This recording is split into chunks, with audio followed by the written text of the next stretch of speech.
오늘 사실 국회의장실에서 이렇게 모시기 어려운 분을 모셨는데 이 말씀은 꼭 다들 물어봐달라고 주변에서 네. 주문해 주신 거라서 네. 사실 개헌 얘기 나왔을 때 좀 고생 많이 하셨어요? 어떠셨어요? 아니요, 저희는 예. 어떤 얘기였냐면 예. 그렇죠. 뭐 제가 의장님의 생각을 전혀 정확히 알 수 있다라고 얘기할 수는 없죠. 근데 예. 의장님이 개헌을 제안했을 때 좀 여러 가지 좀 오해의 소지가 있었던 건 분명한 것 같습니다. 뭐냐면 예. 그때 기자회견에서도 의장님이 분명히 밝힌 게 있어요. 예. 4년 중임제가 우리 정치권과 국민 전체의 컨센서스다. 그럼 뭐 여론조사도 확인돼요. 네, 그 얘기를 밝히셨어요. 예. 그러니까 이른바 기자가 물어봤거든요. 예. 권력구조 개편이라는데 어떤 걸 말씀하시는 거냐 그랬더니 4년 중임제가 당연한 거 아니에요. 이런 식으로 얘기를 하셨단 말이죠. 예. 근데 내가 가이드라인을 주는 것 같아서 그거는 이 정도까지만 얘기하겠다고 끝냈단 말이에요. 예. 그리고 두 번째만 쭉 나가다가 이제 네. 그러니까 이제 서울신문 기자가 이제 물어봐요. 굳이 왜 대선전 개혁이냐? 대선전 개헌이라고 하면 예. 지금 현재 후보들의 임기 연장까지 논의될 수 있는 건데 그것까지 얘기하고 싶으신 거냐? 예. 그런 얘기를 물어봅니다. 그랬을 때 이제 의장님 입장에서 뭐라 그러냐면 예. 그것 또한 개헌특위에서 논의할 주제다. 근데 제가 그 얘기를 딱 들으면서 예. 어떤 생각을 했냐면 우원식 의장님 입장에서는 이 얘기들이 대선전 개헌 논의로 끌고 가야 이른바 임기 단축 개헌에 대한 공격이 예상되는데 그거와 관련해 가지고 아주 열린 논의로 주고받을 수 있다라고 생각하신 것 같아요. 왜냐면 대선전 개헌을 얘기하지 않고 대선 후 개헌을 얘기하기 시작하면 예. 그쪽은 무조건 임기 단축을 주장할 겁니다. 네네네. 그러면 생산적인 논의가 이루어질 수 없어요. 왜냐하면 3년짜리 대통령을 하라고 하면 이건 예. 레임덕 대통령을 하라는 거거든요. 그러니까 그렇기 때문에 네. 그런 부분에서 그럼 대선전 개헌을 논의로 끌고 가면 임기 단축도 얘기할 수 있지만 임기 연장도 얘기할 수 있거든요. 네네네. 뭐 그게 이제 뭐 예를 들면 홍준표처럼 나 9년 할래 이렇게 하시는 분도 있어요. 오사제 뭐 그리고 뭐 유승민 의원처럼 3년 단축이 바람직하지만 이제 그거는 그쪽 지지층을 바라보고 하는 얘기죠. 그거는 이재명 대표 받을 리 없으니 3사제를 하자 이렇게 얘기할 수도 있고. 예. 근데 대다수의 이제 국민의힘 의원들은 당연히 그렇게 얘기하죠. 뭐라고 하죠? 어차피 내가 못 먹을 물이니까 네. 이른바 못 먹을 물에 침 뱉자고 3년. 어차피 그래 그다음에 그래야지 내 이른바 순번표가 나오는 거 아니야? 한동훈 후보가 대표적이었던 한동훈이 것 먼저 같은데. 네. 네, 맞아. 이른바 순번 난가병들이잖아요. 네네네. 그러니까 다음에 자기가 난가? 못 먹으니까. 다음에 난가 이거거든요. 근데 이게 민주당에서 굉장히 생산적으로 논의되길 바랬는데 예. 민주당의 이게 뭐 그 사람들처럼 난가병인지 예. 왜냐하면 이재명 대표가 이제 뭐 연임을 하는 논의가 혹시 될까봐 예. 그랬던 것인지는 모르겠지만 예. 어찌됐든 그 반발이 셌고 그리고 또 생각해 보니까 그건 이제 우원식 기자님도 밝히셨지만 생각보다 내란의 잔불이 이어지더라. 예. 그 개헌 발표 나고 나서 논란된 지 한 뭐 아니 그 다음 날이에요. 그 다음 그 다음 날이었나요? 네. 맞아. 다음 날 일요일 이제 다음에 월요일이었으니까 맞아. 그 다음 날 이제 예. 그 한덕수가 사고치고 이런 과정을 보면서 지금은 그 논의를 할 때가 아니다라는 이제 뭐 이른바 국민들의 의견들이 맞구나. 예. 그걸 이제 수긍하신 거고 그래서 다시 입장을 내신 거죠. 예. 지금은 그거 논의할 때 아닌 거 동의. 근데 아마 우원식 의장님 입장에서는 예. 이게 이제 국회의장이니까 어느 한 지정을 편들어 줄 수는 없는 거잖아요. 그러니까 네. 어느 한 지정에 쏠리지 않게. 왜냐면 예를 들면 대선전이 그러니까 이게 30일만 딱 지나도 예. 그러니까 본선 게임이죠. 본선 게임만 지나도 분명히 개헌 이슈는 저쪽에서 들고 나올 건데 한쪽에서 들고 나오기 시작하면 일방적으로 몰리는 거예요. 뭐냐면 임기 단축 개헌 쪽으로. 예. 그러니까 그런 쪽으로 몰리면 생산적인 개헌 논의가 나오지 않는다고 생각한 거예요. 그러니까 대선전 개헌으로 열어놔야 네. 이쪽에서는 임기 연장을 주장하고 이쪽은 네. 임기 단축을 주장하고 네. 그러면 야 이번에는 임기 건들지 말고 네. 이거는 차제로 미루고 예. 일단 4년 중임제만 동의하자 예. 이렇게 얘기가 나올 수도 있는 거잖아요. 예. 그러면서 그 한 턱만 넘어가면 그 다음부터 개헌 논의는 굉장히 급물살을 탈 수도 있으니까. 예. 근데 이른바 우리가 개헌을 얘기하자는 거는 컨센서스였잖아요. 네, 네. 그러니까 그런 부분들을 얘기하고 싶었던 것 같아요. 근데 저는 우원식 의장님이 개헌에 대해서 제안했다가 철회하신 건 저는 굉장히 잘 하신 거라고 봐요. 저도 철회하시라고 얘기를 많이 했기 때문에 잘 하신 건데 저는 조금 아쉬운 점이 뭐냐면 탄핵 결정이 금요일 날 오전 11시 22분에 났잖아요. 그러면 이제 그날 뭐 오전 기상 끝났고 사실상 월요일부터가 이 탄핵 결정에 대한 얘기를 하면서 얼마나 잘못된 내란 행위를 했느냐. 그러면서 그걸 가지고 사실은 저 내란 세력 심판론으로 끌고 가야 이제 국민들도 안심하는 거고 내란의 잔불이 꺼지는 건데 네. 그게 완전히 다 퇴색된 거예요. 사실은 일요일 날 그걸 하셨기 때문에 그러니까 마음이 급하셨던 것 같아요. 제가 볼 때는 아니 시간 왜냐하면 때문에. 아까 얘기한 것처럼 네. 대선 전 개헌을 실질적으로 논의하면서 압박할 수 있는 그러니까요. 유일한 시간이 그러니까. 30일이 채 안 돼요. 짧아서 그랬던 거 같아요. 그러니까 저는 그게 패착이었다고 보고 또 하나는 우원식 의장께서 저는 광장의 민심을 좀 오독하신 것 같아요. 그게 뭐냐면 과거 87 체제를 많이 얘기를 해요. 그러니까 87년 체제 때 딱 개헌하고 이제 대선도 치르고 이게 텀이 짧았잖아요. 짧았죠. 근데 30일 만에 끝났죠. 그때는 개헌 사항이 뭐였냐면요.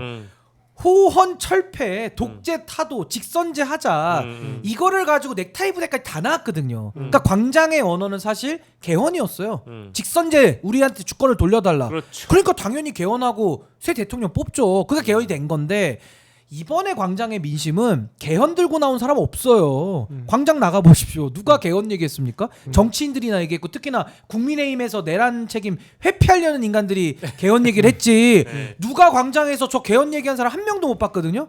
혹시 얘기하셨어요? 광장에서? 다 그거 얘기했어요. 윤석열 처벌, 네. 내란 세력 타도, 국힘 해체 이걸 얘기를 했지 누가 호헌 철폐라는 직선제 개헌을 누가 얘기를 했습니까? 사실 이번 광장에는 그러니까 저는 광장의 언어를 조금 더 면밀하게 봤더라면 개헌 얘기를 아무리 급하시고 아무리 뜻이 좋더라도 네. 저는 좀 후순위로 밀었었어야 되는데 그게 아마 조금의 좀 미스가 있었던 거 아닌가. 근데 저는 예. 높이 평가하는 거는 네. 그래도 이틀의 혼란 끝에 네. 그래도 용기 내서 전 철회를 해주셨기 때문에 네. 그건 저 용기의 부분은 문제가 굉장히 아니에요. 아니 잘 하셨다고 저는 네, 봐요. 제가 아까 네. 말씀드린 것처럼 뭐 국민 다수가 원하는 방향으로 결정하는 게 대중 정치인의 당연한 의무입니다. 거죠. 예. 그래서 그렇게 받아들이신 거고, 예. 그러니까 이건 판단이 다를 수 있는 거잖아요. 그래서 그 애초에 생각했던 건 어느 한 정치 세력이 헌법 개정 문제를 가지고 구석으로 몰리는 걸 피하고 싶으셨던 건데 네. 그게 국민들의 뜻과 다른 거라면 당연히 철회해야죠. 네, 그거는 네. 이제 당연한 문제잖아요. 근데 또 이제 말씀을 듣고 보니까 좀 넓게 넓게 보고 또 여야 모두 또 아우르는 선택을 그러니까요. 해야 됐던 국회의장 입장에서는 왜 개헌을 언급했는지에 대한 설명이 좀 충분히 또 된 것 같고 어쨌든 사실상 철회됐으니까요. 자, 근데 자, 우리 좀 제작진 분들이 저희 방송을 보고 있다가 우리 또 비서관님 나왔으니까 또 유의미한 질문을 또 하나 던져주셨네. 국민의힘이요. 헌법재판소에 의견서를 제출했는데 내용은 이렇습니다.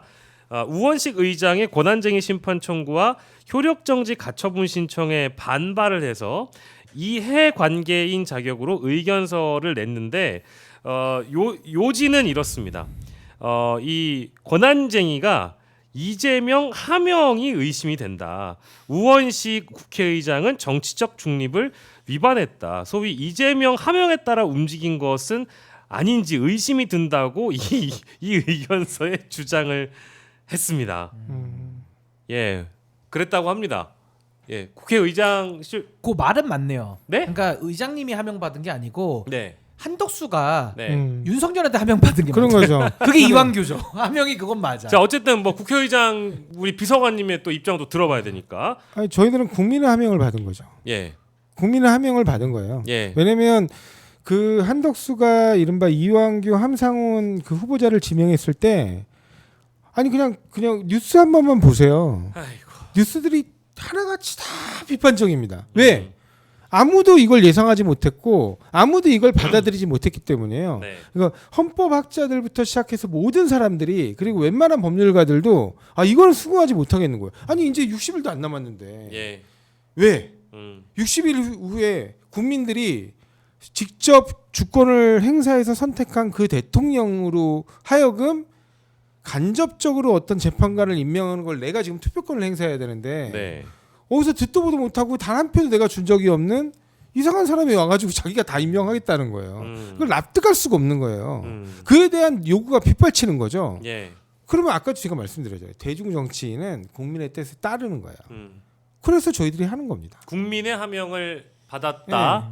이렇게 말씀드리면 되겠죠? 국민이 청부자죠. 네. 그렇습니다. 네. 한덕수는 윤석열의 하명을 받았고요. 예. 이완규로. 그리고 국회의원은 국민의 청부업자예요. 그 국민의힘도 혹시 그 윤석열 하명을 받나요? 그러면 저도 물어보고 싶어가지고. 받았죠. 예. 아니 의견서니까 의견서 자유롭게 내는 거잖아요. 그래서 저도 한번 의견을 내봤습니다. 우원식 정치 중립 위반이라고 의견서를 냈다고 하는 국민의힘. 예, 요즘에 그 의견서 앞에 주어만 한덕수로만 바꾸면 아주 완벽한 의견서가 될 것 같아요. 예, 지금 뭐 우원식 의장, 뭐 이재명 대표 요것만 빼고 네. 한덕수 윤석열로 바꿔서 딱 넣으면 네. 아주 그 문장이 맞죠. 아니 맞는 우원식 말이죠. 의장이 아니고 저희가 지금 신청한 건 뭐냐면 청구인 1이 국회고요. 예. 청구인 2는 국회의장. 국회의장입니다. 그러니까 네. 정확히 얘기하면 국회의장은 기관이기 때문에 이름을 쓰지 않아요. 국회와 국회의장. 국회의장. 예. 네. 자 오늘 사실 금요일이고 어렵게 또 우리 조상호 비서관님 모셨기 때문에 또 언제 모실지 뭐 아까는 뭐 굉장히 자주 불러달라고 말씀하셨지만 그 이재명 대표 그 출마 선언 내용을 보니까 결국 이제 이번 조기 대선의 주 의제이자 일정이 아니라 시대 정신이라는 게 결국 내란 청산, 내란 종식이라고 일단 잡은 것 같아요. 유권자의 한 사람으로서 또 국민의 한 사람으로서 우리 조상호 비서관이 보는 이번 대선의 시대 정신 요거 여쭤보고 싶고 마찬가지로 신인규 변호사께 드리고 오늘 이 시간 마무리하겠습니다. 어떻게 생각하시는지요? 참 저희는 그래요. 이제 아직 참 갈 길이 먼데 네. 아까 신인규 변호사 얘기한 것처럼 지금 순간에 할 수 있는 일들이 굉장히 제약돼 있습니다. 결국에는 압도적인 정권 교체로 행정부 권력으로서 해결해야 될 일들이 너무 많아요. 예. 그러니까 그런 부분들이 저희들이 좀 답답한 부분들이고요. 그러니까 이런 부분들에서 어찌됐든 여론들을 잘 만들어가고 그래가지고 압도적인 정권 교체 에너지를 만들어서 그걸 가지고 정리할 걸 빨리 정리해야 된다고 생각합니다. 저는 네. 진짜 아까 제가 말씀드린 어떤 내란의 그 범위에 대해서도 네. 지금의 굉장히 소극적인 태도에서 벗어나가지고 그 이후에 벌어진 그러니까 이른바 계엄 해제 이후에 벌어진 여러 가지 선전선동 그 이후에 폭력 사태 이런 것들까지 다 아울러서 이런 행위들이 두 번 다시 반복되지 않도록 예. 우리 현장에서 명확하게 법적 판단을 구할 그런 계기가 좀 만들어졌으면 싶어요. 저는 뭐 이제 법으로 해결한 문제도 있고 제도로서의 그 필요성도 당연하지만 제가 요즘에 주장하고 다니는 거는 윤석열의 내란을 여전히 정당화하고 그 윤석열의 대통령실에서 행정관 명함 받아서 6개월 이상 일했다고 해가지고 자기 정치 한번 해보겠다고 언론 뒤밀고 패널이라고 나와서 여전히 내란 선전선동하는 분들이 있잖아요. 이런 분들도 제발 좀 국민 앞에 노출이 안 됐으면 좋겠다는 생각까지 요즘 하면서 살 정도라 사실 문제의식은 같습니다. 너무 이제 우리가 이 내란을 청산하는 과정에서 뭐 지난한 일들도 여러 가지가 있겠죠. 근데 하지만 반드시 발본색원에서 뿌리를 뽑아야 된다라는 그 마음은 뭐 어느 분야든 다 마찬가지일 거라고 저도 생각을 하고 있습니다. 제가 한 가지 말씀드리고 싶은 건 꼭 네. 해보고 싶었던 일이긴 한데 그게 과연 가능할지는 모르겠는데 네네네. 이른바 독일처럼 예. 헌법 소청 같은 것들이 우리한테 꼭 있었으면 좋겠어요. 그러니까 독일의 이제 3대 정보기관 중에 하나인데, 예. 그러니까 극우 그 어떤 옛날 그 파시즘이 반복되지 않도록 네네. 나치즘이잖아요. 예, 그 나치즘이 반복되지 않도록 만들어진 기관이고요. 네. 그 기관에 의해서 지금도 그 이른바 독일 내에 굉장히 자유롭고 다원적인 민주주의가 꼽힐 수 있도록 그걸 사전에 예방하고 진압하는 예. 정보기관입니다. 근데 네네. 제가 지금 좀 의심스럽고 좀 문제가 있다고 보는 아주 대표적인 네. 단체 중에 하나는 자유통일당과 정강훈 대표예요. 그 사람들은 기본적으로 자유민주적 기본질서를 인정하지 않아요. 그 독재주의를 얘기하고 공공연하게 표방하고 네. 그다음에 이른바 극단적인 레디컬 그 종교죠. 예. 그래가지고 그런 부분들에 대해서 자유민주주의의 위협에 대한 아주 굉장히 분명한 경고라든가 때로는 정당 해산이라든가 이거는 왜냐하면 방어적 민주주의 차원에서 굉장히 중요한 문제고 그 다음에 개별적으로 벌어지는 범죄에 대한 단죄라든가 이런 것들이 반드시 좀 이루어져야 된다고 생각해요. 이게 우리 공동체를 이른바 민주주의 테두리 안에서 지켜내기 위한 최소한이라고 저는 보거든요. 그러니까 그런 부분에서 헌법 소청 같은 것들이 꼭 만들어졌으면 좋겠다. 그게 제 이제 개인적인 바람입니다.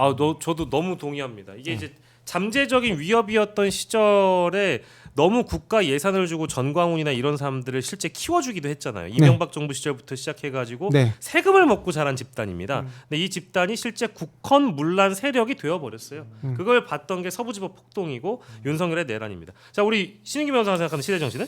저는 이제 시대 정신에 관심이 많죠. 제 유튜브 이름도 신인규의 시대 정신입니다. 깨알 홍보 같지만은 실제로 그러하고요. 저는 시대 정신의 첫 번째는 내란 진압인데 그 내란 진압은 결국 윤석열 파면 그리고 압도적인 정권 교체 그리고 하나만 더 하자면 반헌법 세력의 우두머리 수괴라고 할 수 있는 국민의힘에 대한 청산. 그러니까 청산이라는 건 그분들 뭐 외국 가서 살아라 이게 아니고요. 그 윤상현류의 정치인들, 권성동류의 정치인들, 뻔뻔하고 말 바꾸는 저런 사익 추구꾼들을 공직에서 영구 배제를 시키는 게 저는 청산으로 봐요.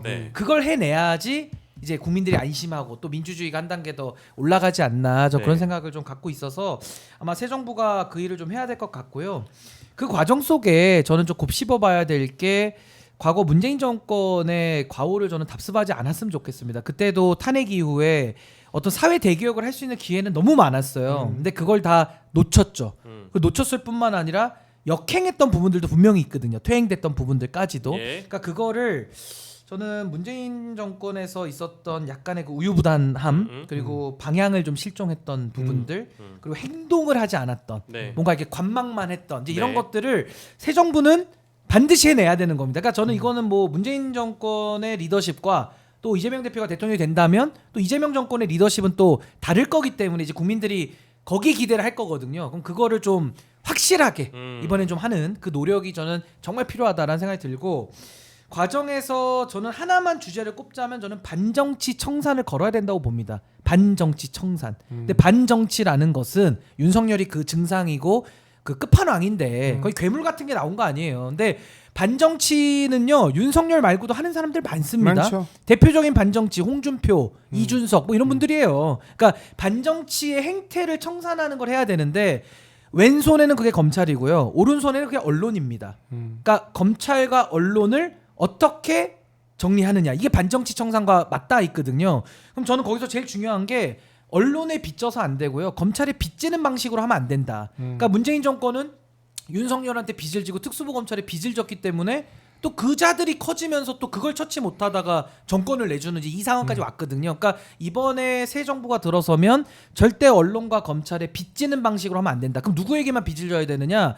오로지 응원봉, 오로지 이 국민주권주의, 오로지 이 탄핵을 만들어낸 완성형 탄핵을 이루어낸 우리 국민들께만 전 새 정부가 빚을 져야 된다고 봐요. 그럼 국민과 동행하면 저는 반드시 그 반정치 청산이라는 이 과업에 전 성공을 거두는 아주 성공적인 정부가 될 수 있다. 그러니까 국민께만 빚지는 정부가 꼭 전 되기를 진심으로 바랍니다. 국민들이 도와줄 거라고 저는 생각을 해요.